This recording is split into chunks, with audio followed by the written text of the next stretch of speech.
is it just about the money, or does the team actually want to get benefit from the situation? So, one of the questions investors will often ask is, well, just how coachable is Dom as chief executive? Does he really want a partnership here where there's some give and take?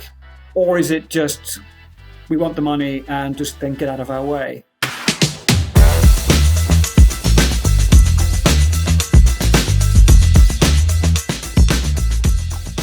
Today, I'm talking with and learning from Mike Hicks. Mike is the founder and CEO of Catalysis Advisory, and his firm's done over 375 projects in mid-market private equity-backed businesses. And Mike and his team specialize in understanding the quality of leadership. Now, I often say to people, they are the best days and the worst days of your business career. And in mid-market PE firms, they are making these investments, and then it will either be brilliant or could go sideways as a result of the leadership team in their investment. And Mike and his team step in and says, what are we doing? Where are we going? Where are we at? How can we help? And so fantastic conversation, picking his brains to see what common themes he's seen in the companies that he's worked with, working with private equity to try and ensure that the businesses that they've invested in are a phenomenal success. So irrespective of whether you're PE or VC or even bootstrapped yourself, I think this is a great insight into what's next on your journey and how to overcome those challenges. So great conversation with Mike. I'm sure you'll enjoy it. Hi, I'm Mike Hicks. I run a business called Catalysis Advisory, which hopefully brings together my work over about 30 years working with growth companies and investors. Live happily in Paris and move backwards and forwards to the UK, where most of our clients are.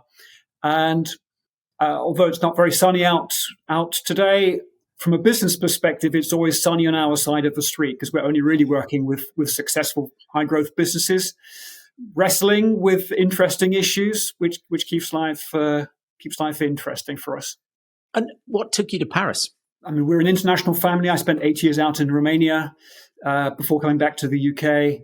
Did a bunch of stuff, ended up in London, and like many people, ended up feeling a bit tired of London. And then the question was, do we go out somewhere else in the UK, or because we'd managed to lose all the grandparents for our children, we got out a map and said, where would we like to be from a lifestyle perspective, and looked at the things that we needed as a family and from a work perspective too. And Fontainebleau in France turned out to be really the best place for us. What had you in Romania for 8 years? I mean, I went out to Romania in 1990, straight after the revolution, having been involved pre-revolution in various activities there.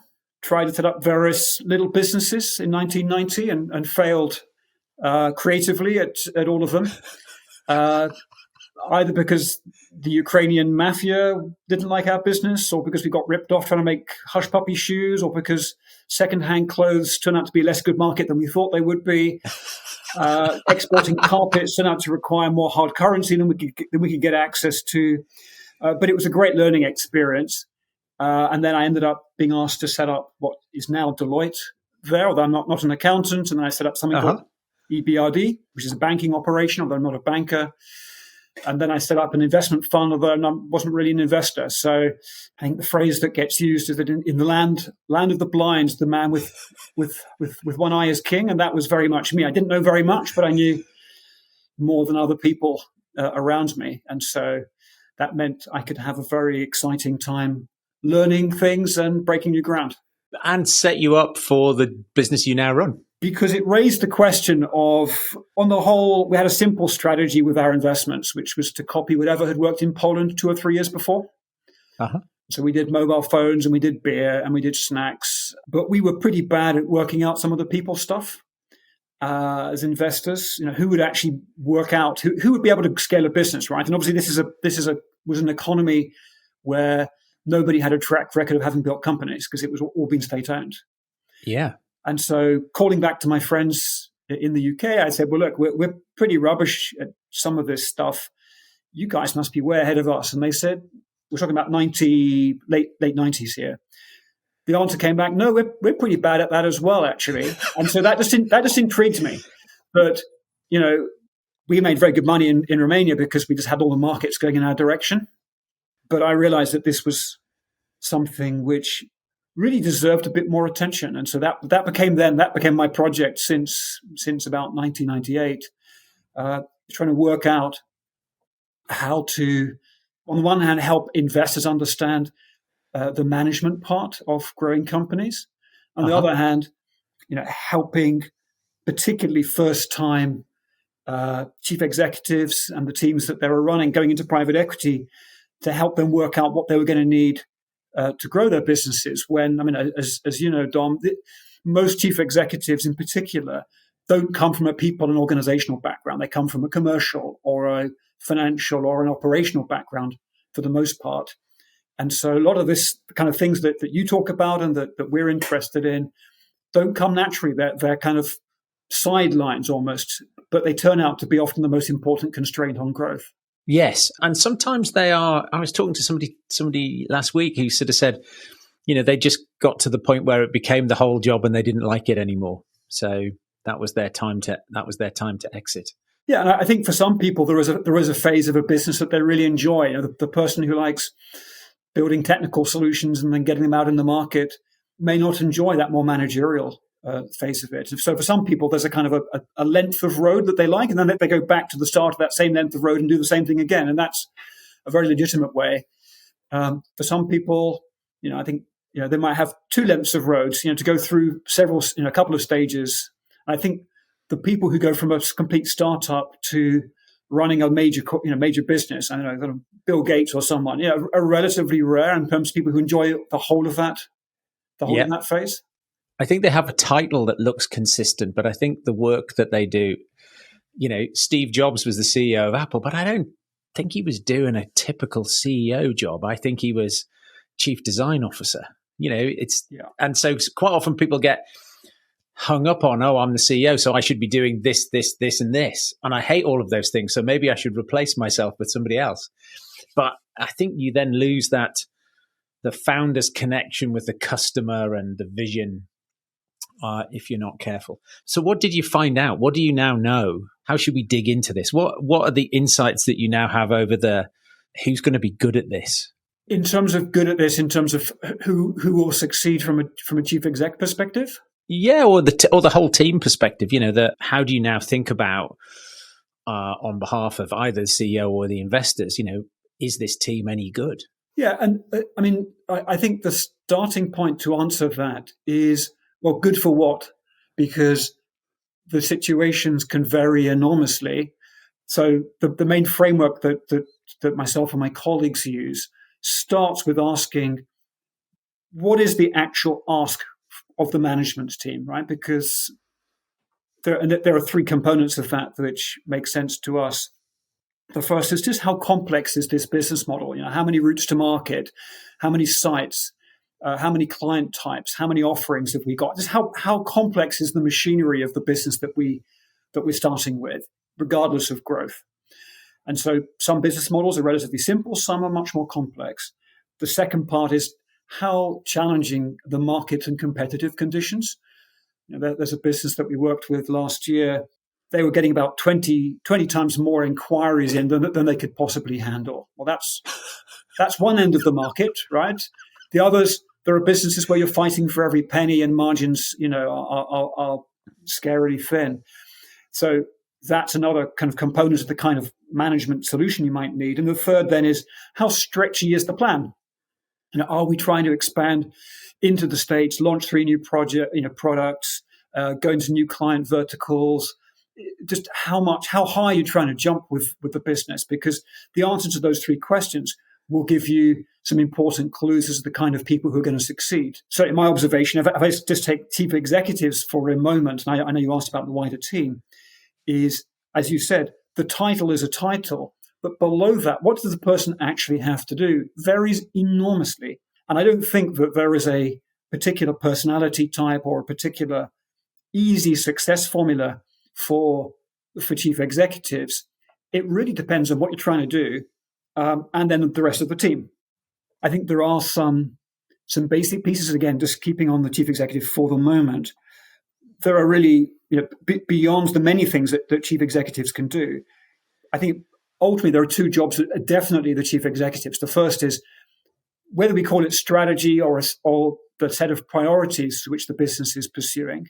There is some responsibility, or there is definitely a responsibility for the chief executive to say, where are we going and what are the priorities, to make that direction meaningful. That's one thing. And the other thing then is to make sure that we have in place a team and an organization that is broadly capable of delivering on that strategy or that set of priorities. Everything else, in some senses, are kind of optional jobs, because some chief executives are very commercial, right? They're there all over the client base. Others, they're in the business doing internal things. Some chief executives are right down in the detail. Others are kind of up in the clouds, thinking about the bigger, longer term picture. And so, when we looking at a team, the question, firstly, as already mentioned, is, well, what do we ask them to do? And the second then is looking at the various pieces of jigsaw we've got and how they might fit together. And I'm much more interested in that than sort of, I don't know, archetypes of what a chief exec, they need to have a jutting jaw and they need to have charisma. And in practice, and we've got all the data on individual leadership styles. We've got thousands of data points in that. And there is no strong pattern. There are a few themes which you can pull out, but on the whole, the best predictor of whether a chief executive is going to succeed is the match to the situation. And that's a much more nuanced situation than fitting a set of archetypes. If you're working with investors and you believe that the jigsaw doesn't quite line up, is it replace the CEO, or do you help them shuffle their deck? What's your experience? So, I mean, you will be familiar with the fact that there can be a fair amount of management change in companies backed by private equity. Mm-hmm.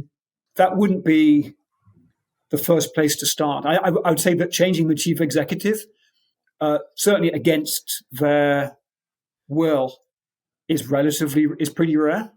Yeah, because typically the private equity houses are looking to back somebody or a small group of people who are they really putting their bets on, and that's usually the chief executive as a starting point.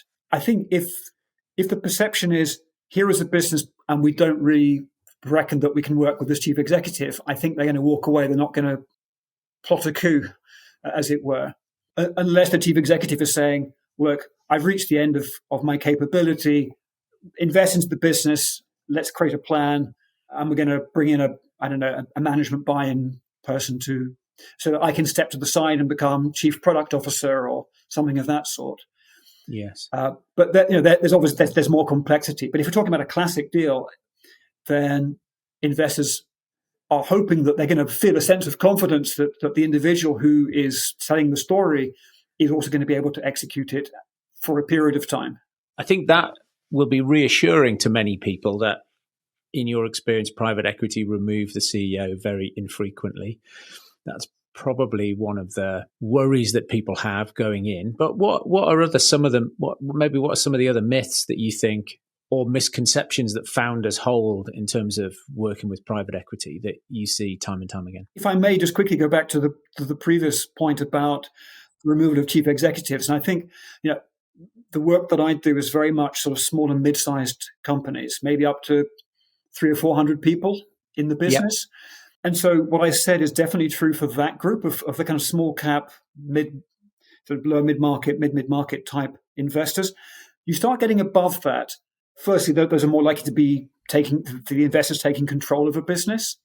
And secondly, the view of the disposability of management, I think, changes. The investors at that stage are buying an asset, and the people are there to serve the asset. And if they don't, well, we can find someone else who will. Whereas in my world, they are still very much backing a team. So, and it's often founder led, and there's that deep connection between the founder and the vision for the business and the customers and understanding of the marketplace and the product. Exactly. You would be really throwing the dice if you wantonly removed the chief executive in those circumstances. Yeah. But sorry, to come back to the question you asked about about myths. The ones that come to mind, I think one of the two ends of the spectrum. The first is that the investors will come in and will just continue as we did previously.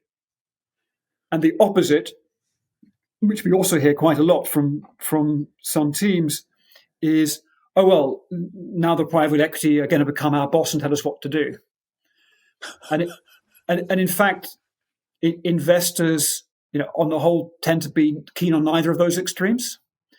On the one hand, and we could debate this, whether how much genuine value investors bring to the table, but certainly their approach is one where they certainly believe that they should be, and that they can add value to what a management team is doing by bringing wider perspective, by bringing skills in certain areas, by helping create a framework for value creation.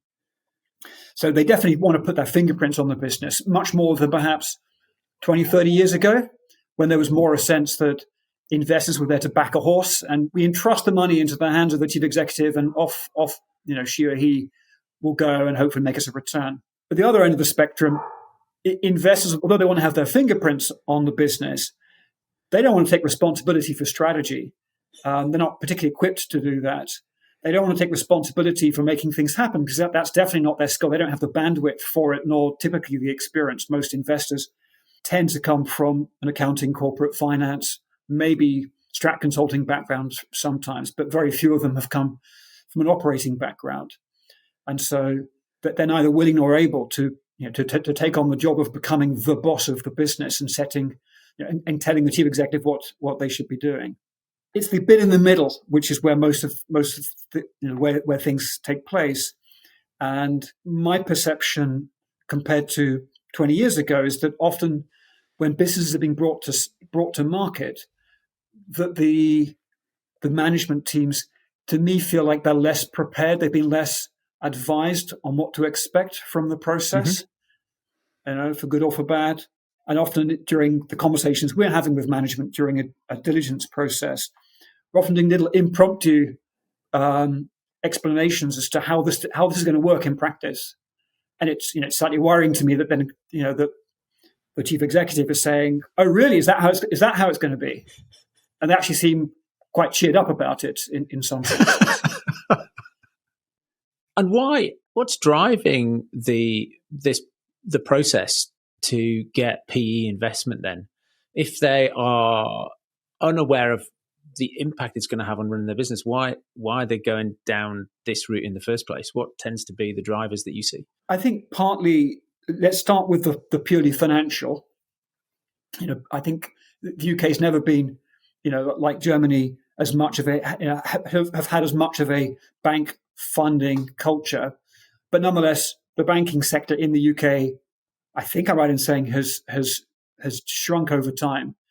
So in terms of your local friendly bank providing a lot of funding for businesses, they've become more conservative over time. And I know there are other funding solutions out there, and so I think private equity, in some senses, has moved into a funding gap which has existed. So all the VCT funds, and private equity as an industry has grown tremendously in 30 years.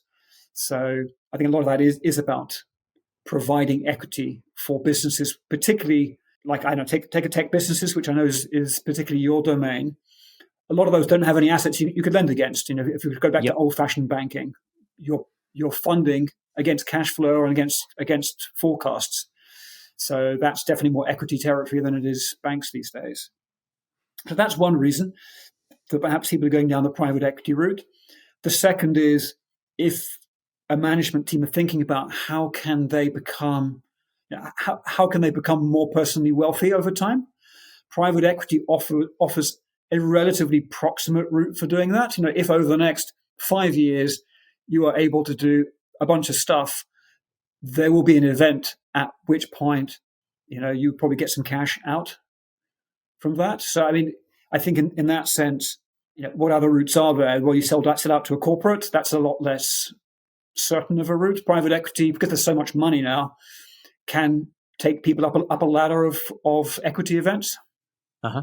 Again, if I think about my days as an investor, The other aspect that's changed is it's become much more normalized. I mean, when I used to talk to management teams back in the late 90s, the idea of equity, they would say, well, what's the interest on the equity? Just, how does that, and I'm not making fun of people then. It was just unfamiliar as a concept. Whereas now private equity is kind of all over the place. People will know people who've been through it and have survived and maybe made some money from it. And so it's just become culturally, I think, a more, a less scary option than it was once. Yeah. What else do people have in their misconceptions, maybe, or maybe even how are people not thinking the right way about setting their business up for acquisition? The one which mostly occurs to me is, so a management team goes to a corporate finance advisor and says, we're thinking of going down the private equity route. Corporate finance advisor says, well, okay, let's look at the value of your business. You're making 2 million of EBITDA. In your industry, we're going to apply a 6 times multiple on that, or whatever it is. So the value is X that we're going to go out to market with. What the corporate finance advisor doesn't say at that stage is that when the management team now encounters the investors, they're going to be asking a lot of questions about other things beyond the basic valuation equation. And some of that will come into areas which obviously I'm interested in, I think you are as well, about scalability, for example. A business which can demonstrate that it knows how to go to the next level is going to attract a higher multiple and a more friendly response than those who can look at an exciting past, but often then when we start looking at it, you realize, okay, this business is essentially underinvested. It's almost anorexic in terms of from overhead. It's clearly been prepped in such a way to look like its earnings are bigger than they really are. Mm-hmm. And then we're getting into the conversation with our investors saying, there's probably £500,000 of overhead, which really should be here to run a business at this scale. I know that's obviously going to be slightly subjective, but you can see some businesses. I mean, I'll give you an example. There was a business we worked on in a pump manufacturer. And when we went to try and find the finance director to have a conversation with him, he said, no, sorry, I can't do now. I'm on the phones. It's like, sorry, you've got calls. No, I'm actually doing reception. And there was a rota amongst the top team because they didn't want to spend whatever it was. This is a few years ago now. I don't know, 20 grand or whatever it would have been to hire a receptionist who could do other things. That was rotated amongst the management team because everybody else was actually manufacturing pumps. This is an example of a business which was, that was just silly, right? Because you would hope the finance director and the other directors could find better uses of their time, potentially. Yes, you would hope. Perhaps the sales director could be selling, for example, or the operations director improving efficiencies, or whatever the answer was. So, and it goes back to the point about, is it just about the money, or does the team actually want to get benefit from the situation? So, one of the questions investors will often ask is, well, just how coachable is Dom as chief executive? Does he really want a partnership here, where there's some give and take, or is it just we want the money and just then get out of our way? That can come across in the kind of processes that we're involved with. And, again, going back to something we discussed earlier on, there is a balance here. It's not like you want a chief executive says, yes sir, no sir, 3 bags full sir. But nor do you want somebody who just says, well, I will run this in the way I've always run it by myself, despite having a significant investment coming in. You've got a new book coming out in the new year, Assessing and Strengthening Teams and Organizations, and it's written for investors. This book is written for investors, that's right, because that's to answer one side of my world, which is about how investors engage with companies. So yes, The material in there is targeted at sort of a 32-year-old investor, probably getting into their first board situations, never really had to deal that much with people and strategy and organization issues, and is intended to provide some practical advice for them dealing with those issues. Not as an expert, they don't have to become an expert, but at least to know how to ask the right questions and not to take too many things for granted. So yeah, that is the purpose of that book. I would hope that during the course of next year, and having survived the process of writing the first one, that there will be an alternate version of that written, particularly for chief execs and chairs. Okay. Of likewise stepping into board seats for the first time, or having raised money now having a board for the first time. Exactly so. And some of the questions that you've been asking probably to address there. Well, what does it really mean to become entangled in private equity? What to look out for? One of the joint tasks is to set up expectations in the boardroom. If a transaction has been done, how do we define the detail of the strategy? How much does the board need to get involved with that? What's the role of a chair in these situations? How much can we invest into the team and organization for scalability? For a mid-market company, what do you think what's a good size board, and who would be on it? Yeah, it's a really good question, and it's one which comes up a lot, because sometimes the assumption from management team, let's say there are 5 people in the management team, and there's a lack of clarity about them as a senior team as opposed to the board. Yep. And there's kind of an assumption, so the 5 of us plus the chair plus maybe 2 investors, that then becomes 8 people, which starts to feel a little unwieldy. Yep. And so the way I would normally talk about that with management teams is, look, there's going to be the management board, which is the 5 of you, which feels like a good size. Then there's going to be the financial board. You're going to have the chair, the investors, probably certainly the chief executive, probably the finance director, maybe possibly one other, but probably no more than that. And the purpose of that board is not to make all the decisions about the business. It's to make sure that governance is working, that the strategy is about right, that the value creation framework that we're using doesn't confuse or undermine the business. That board has a quite specific and I think limited purpose. And so you, as head of operations, do you really want to be spending your time looking at the spreadsheets, or do you think you might have more fun just working the management board and dealing with your managerial issues? So our advice would normally be, try and keep that top board, that financial board, probably no more than 5 people overall. Mm-hmm. Because I think you've written about this too. You get beyond a certain point, and it becomes either too much of a kind of ongoing show and tell. Everyone's kind of becomes very retrospective. Now the sales director does his bit. Now the finance director does her bit, and it all becomes very stale. By definition, you've got all the best paid people in the business there, plus non-execs. So I think keeping that relatively tight is usually the best approach. Yes, and often then people say, well, I'm going to put some non-execs in there that know something about our journey. And it's like, well, maybe, but maybe they don't want to go to the board meeting. Maybe that's not that finance board meeting. Maybe you have an advisory board. They don't need to be non-exec directors. Maybe you just meet once a quarter or once every whatever, and tap into their knowledge about the future. And you don't have to have it as part of that regulatory framework. Well, correct. And, the responsibilities under company law are not always for the faint-hearted, particularly if a business, gets into trading issues and so on. I agree with you on that, Dom. I mean, the purpose of the board has a very specific, shape and responsibility. And anyone who don't need there absolutely just shouldn't be there, really. You're taking on all sorts of responsibilities beyond those of yourself if you're an operational manager or as non-exec for that matter, unless I'd agree.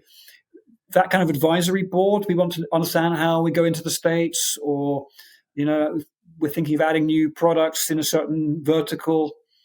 Yeah, unless that's very central to the plan, I can't see why you'd want to have that in the board. Yeah. And it might be that the investors are interested in meeting these people as well. But again, you can do that outside of the regulatory board meeting. Well, or you can invite people in on a one-off basis. I mean, it's not unusual that you'd bring, the sales director would come in every quarter and give an update on what's happening with pipeline, and that's great. But they don't have to be a board director to come into the meeting. And the same is true with that sort of industry advisor that you're pointing to. Let me interrupt the conversation just for a minute because I don't want you to miss this. My new book, Mind Your Fucking Business, is out on Amazon. If you're thinking yet another business book, I think you're wrong. This is actually a blueprint to cutting through the noise and achieving unparalleled success for you. It's based on 10 years of business coaching, spotting similar problems that people have had and coming up with real world solutions. If it's supercharging sales, if it's mastering talent acquisition, building a powerhouse brand, cultivating a company culture that breeds success, then this book is a ticket to your transformative journey. It's filled with practical tools and frameworks that I use every single day with my clients as part of their coaching program. If you want to take your business from good to great, look, you can go to Amazon and you can buy it, or you can click the link in the show notes and head over to monkhouseandcompany.com. I'll send it to you today. I'll send you a copy for free. I want to help you build a fantastic business. Now, back to the conversation. What are some of the other things that you see this sort of early 30s new to boards from their perspective? What do they get wrong often?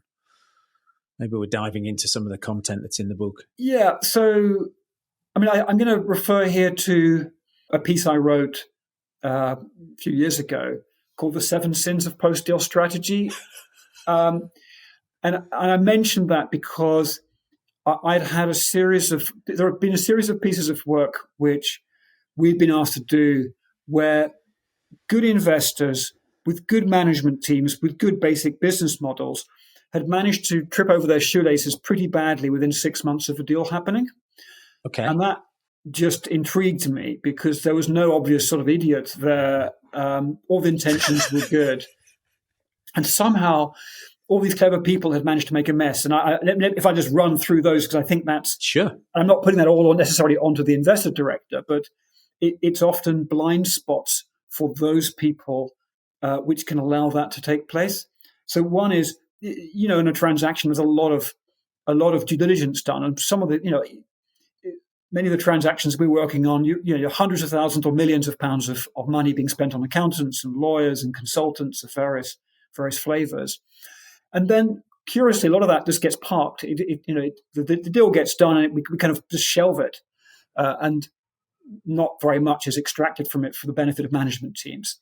The second is, I am always amazed. We had a client here last week who, obviously, the PE house, when they acquired them, did a load of due diligence and never shared any of that with management. Good Lord. And a whole stuff about, the TAM and, addressable market and all these things that, the investment committee would need to make a decision, which they now know because they've paid somebody to update, tell them, never shared with management. I think that's relatively rare. Usually, at least, certainly the commercial, the financial, or at least parts of the legal would typically be shared. We're always very keen that our work, because it's all around team and organization and scalability, we would always tell management teams that you are our client as well. Mm-hmm. Because otherwise, what the hell's the point, right? We don't see ourselves as diligence people. We see ourselves as team and organization strategists. It's because, going off on slight tangent, all the companies we work with are successful businesses. Yep. Very few of them and I don't mean to be insulting, you would rate as more than a 6 or 7 out of 10 from a team and organization perspective, just because they've got growing pains and because, knowingly the management teams are on a journey. And so what that means then is, as long as we're not at 3 out of 10 or 4 out of 10, then this is a backable business. But there's a whole bunch of things around the roadmap for the organization which need to be understood and planned and alongside everything else within the post deal. And so we can't do that unless we can talk about it with the team and maybe check whether our understandings are correct or whether maybe we've got some things wrong. But in particular, to agree on what the next steps would be, the recommendations. Yeah, so look, I think that not getting benefit from due diligence, it again bewilders me as well from everyone's perspective. The second is misunderstanding strategy. So one of the problems that private equity has structurally is quite early in a conversation with the management team, a financial model needs to be built. Mm-hmm. That needs to be driven by a bunch of assumptions, which means that there is no real time to talk about strategy in any meaningful sense. We go quite quickly from management plan to a financial forecast, and they say change some of the assumptions here and there. We sensitize those, the spreadsheets. But in terms of really talking about, well, why do you, have you as management really thought enough about some of the dilemmas you've got, some of the options that are available to you? in practice, a lot of that stuff gets short-circuited, and we get straight into what's called a strategy, but really is just words around a financial model. Mm-hmm. And then post-deal, we get to that stage. Nobody wants to reopen the conversation about strategy because, well, we've now got a plan.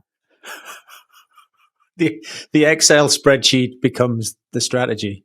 Well, but of course, it becomes the goals and it becomes the numbers. But what it doesn't provide is the why. And if I'm then going down to my second and third tier managers and trying to explain, well, here's what we've signed up to, guys and gals, there's no why in there, really. I mean, the management will, I'm sure, find words for it. But in terms of whether this is the best possible set of options that we could, and whether it's an executable strategy as opposed to a bunch of goals, that's where we get lost in terms of from a strategy perspective, what we can do. Uh-huh. I think the third thing where our 32-year-old first-time board director may struggle is just understanding organizational inertia. The fact that you can think it doesn't mean that it's going to be easy to execute. Okay. And so particularly when after a transaction, a management team has been distracted typically for 6, 9, 12 months by a process. They've to some extent been neglecting their colleagues and their clients because there's this whole wedge of time that has been consumed by the process. But there's no allowance for that. And so the idea that, okay, great, now we've got the funding in place, the investors are pushing for value creation actions or acquisitions or whatever it is, but the organization needs to pick itself up and re-energize itself, refocus itself. And I think the fact that stuff takes time is often, again, ignored. And the risk is that we launch a whole bunch of new initiatives without really the capacity to deal with them. Which brings me to the fourth thing, which is confusing change activity with change results. So as you know very well, you can keep adding in change initiatives. So we're kind of ever busier, but you can end up with a traffic jam of change initiatives such that the more we do, the less results we get. Mm-hmm. And that's very counterintuitive for ambitious and energetic people, that actually you might get better and more results from doing less. And again, to tell a little story there was an engineering business that we worked with a few years ago who had identified for themselves, I think it was like 65 strategic initiatives in their business, many of which were clearly not strategic. But the point is that the business had almost ground to a halt. They had quality issues, morale issues, organizational issues. But fundamentally, the cause of all of that was they were just overloaded. There was no time to actually manage colleagues, clients, the actual client projects, because everyone was so busy trying to do change stuff. And we had a big bonfire of initiatives, which massively freed up energy to do the few things that really mattered. And I know we all know we overcommit and we should cut back on our priorities. But in practice, most of us really struggle with that in practice. We spend a lot of time with clients giving them some simple methodologies, putting things on a not to do list. So instead of saying, yes, I'll do that, just say, no, I won't do that, because then that forces the conversation about prioritization. Right. And just, Andre, who's one of the coaches here, he has a whole program that he works through with executive teams on that. Stop giving away your integrity by saying you'll do a thing that you have.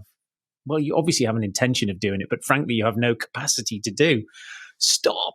Yeah, absolutely. And so then you get to, well, okay, if you want to do anything more, then we need to agree, what 2 things you're going to stop doing. Yeah, totally. Are there any clients we can get rid of? That can seem like a heretical thing to say, but some clients are just consuming so much bandwidth or not producing margin. Maybe it's better off without them. When I say, let's have a look at our product and customer profitability, people go, well, we can't, that's not data we've got. Okay, well, maybe we start there then. How do we work this out? There's going to be a way to work it out, even if it's broadly correct. So let's have a go. Yeah, and the reality is when you ask that question, you say, if there was one client you could get rid of, and who everybody would be happy with getting rid of, they all know the answer to that. Totally. And my experience was when you overlay the data, that client and the data all show the same things. It's very rare that the client everybody hates is making you loads of money. Yeah, absolutely. We know that that's the case. So just to finish off, so in terms of the fifth deadly sin, and this definitely comes from the kind of corporate finance or accounting background, which is assuming that targets and financial incentives will get people to do the right things. Whereas in practice, as you know, sometimes those targets and incentives can actually get people to do the wrong things because people take shortcuts, or because it takes away from things that we're kind of assuming that people will keep doing, but actually we end up sucking the oxygen from. And again, private equity can be guilty of just assuming that if the money points in one direction, that will override other people's other concerns. Sixth, deadly sin is just rushing key people decisions. The investors have told us we need to get a sales director. Not quite happy with Bob, but you know what he'll do. And then again, you've talked about this a lot, Dom.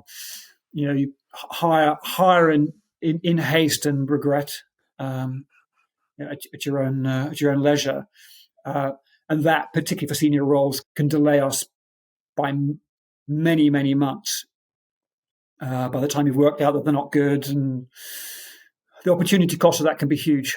I think in these size businesses, often then they have no track record of hiring senior people, right? Because most of the senior people have been around for quite a while already, and they've grown up with the business, and so it might be the first time they've ever done it.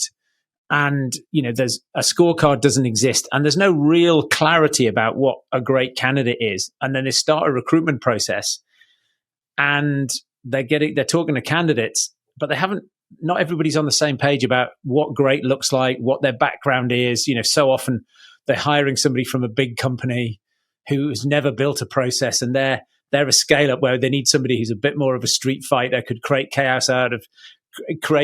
something out of chaos, can work from first principles. All of these things just need to be prioritized before you hire any recruiter. Absolutely. And look, recruiters also will tell you, because it's an area which we work in helping clients, and we've built tools to help clients clarify the hierarchy of criteria in the job spec. Because most of us, when we're asked to write a job spec, usually write 3 or 4 quite sensible points and then start writing a bunch of rubbish about, charismatic and good communicator and just kind of sort of more adjectival kind of things. And for a recruiter, those don't mean very much when you're trying to, how much do they really need to come from our industry? Do they need to come from a bigger business? Do they need to have had experience of certain international markets? Do they need to know types of clients? These are the crunchy things which a headhunter can search on.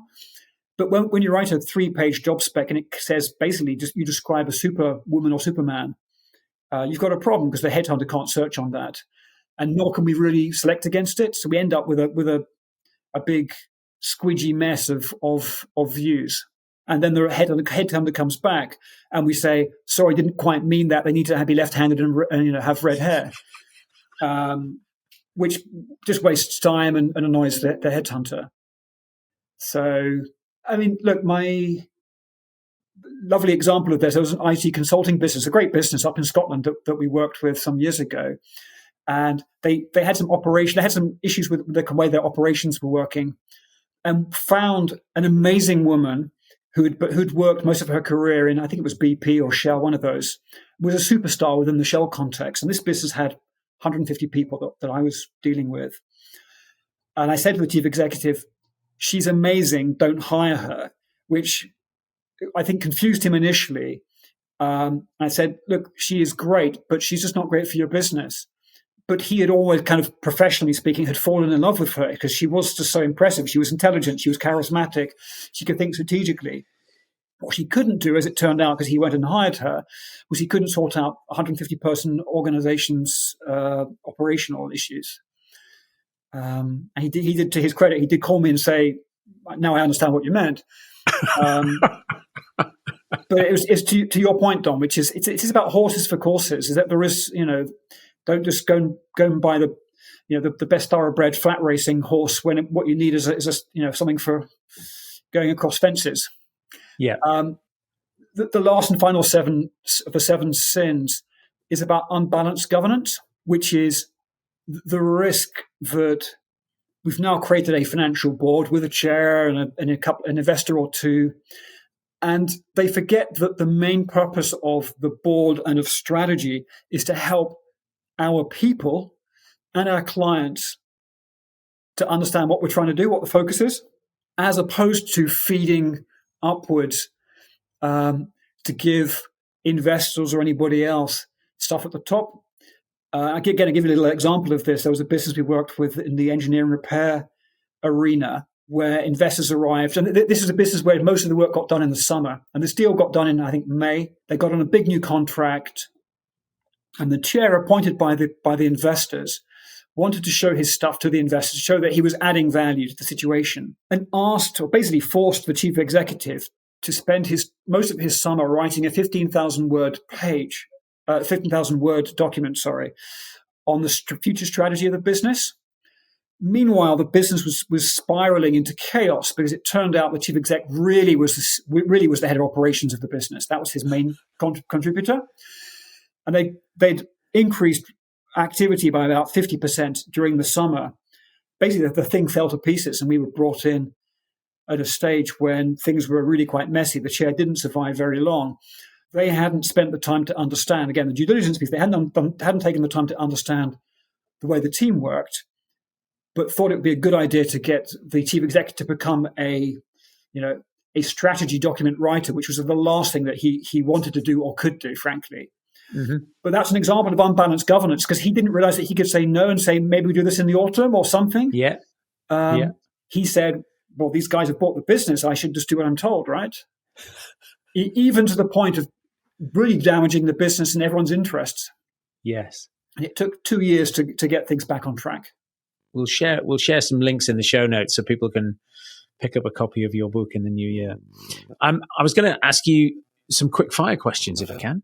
Please. What drives you every day?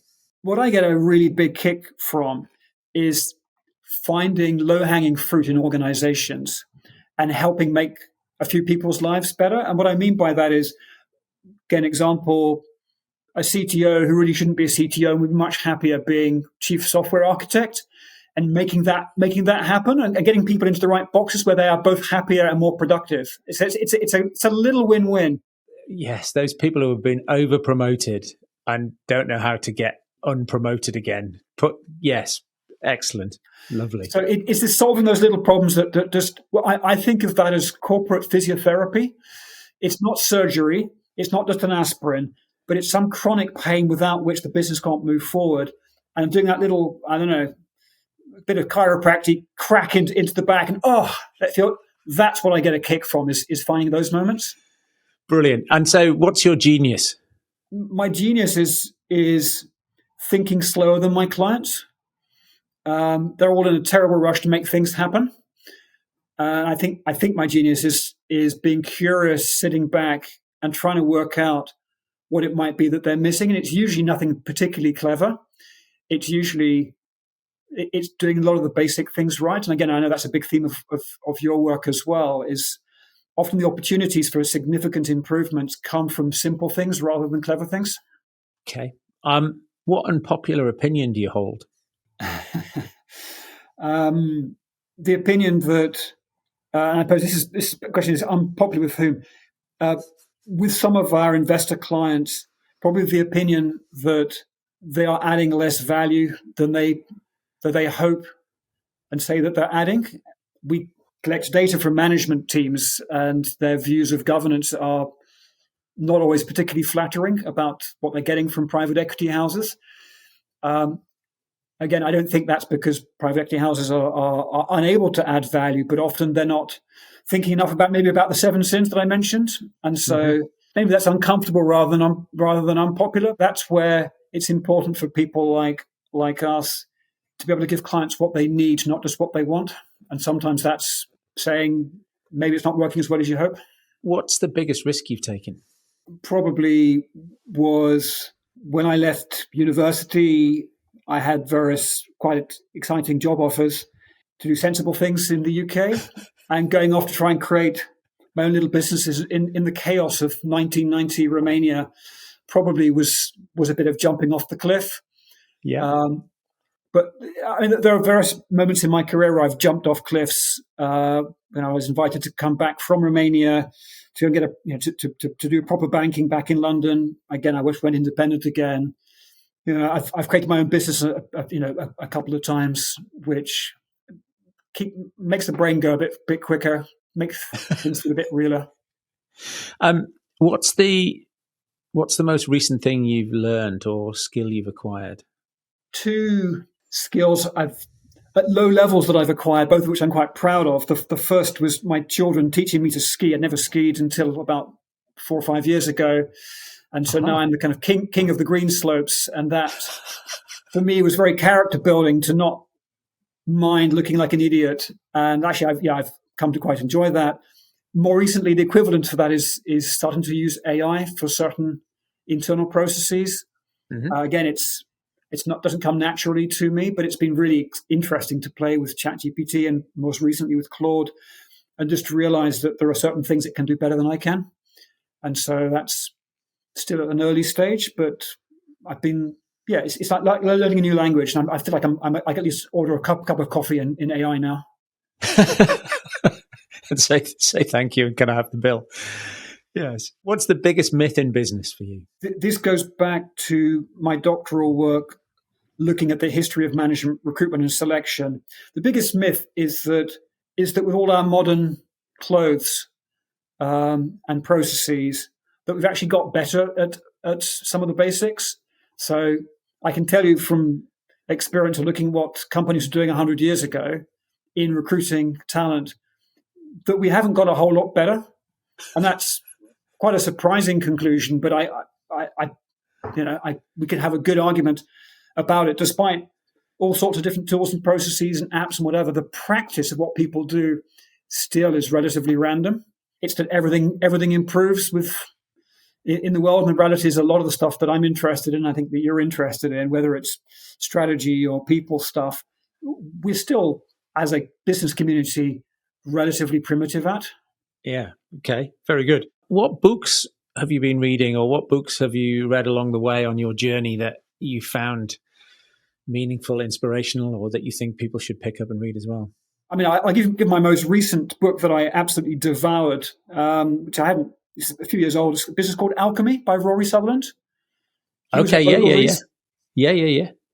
That is tremendous. I just was hunting for Christmas presents the other day and just saw this and grabbed it and spent a very long evening reading it, basically arguing that anything meaningful in business needs to revel in the fact that lots of really important things appear illogical, counterintuitive, and that his argument is that we have so formalized lots of our ways of thinking about business into kind of Excel sheets and formal processes that we've forgotten that a lot of what matters in dealing with colleagues and clients, in fact, is really about psychology and emotion.